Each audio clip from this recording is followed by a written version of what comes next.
नमस्कार, मी शुभम मानकर आणि तुम्ही पाहता विथ मेडिको. बघा, महाराष्ट्र राज्य मानसिक आरोग्य प्राधिकरणाकडून स्टाफ नर्स पदासाठी एक अत्यंत महत्त्वाचे अपडेट आहे. प्राधिकरणाने 19 मे 2026 रोजी पात्र अपात्र ठरलेल्या उमेदवाराची अंतिम यादी प्रसिद्ध केलेली आहे. लक्षात ठेवा, ही अंतिम यादी असल्यामुळे अपात्र उमेदवारांना आता आक्षेप घेण्यासाठी कुठलीही मुदत देण्यात आलेली नाही.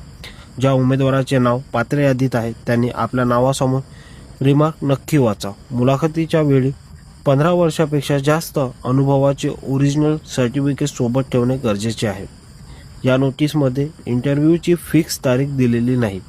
मुलाखतीचे वेळापत्रक लवकरच वेबसाईटवर येईल किंवा तुमच्या ईमेलवर वेळापत्रकाची तारीख देण्यात येईल.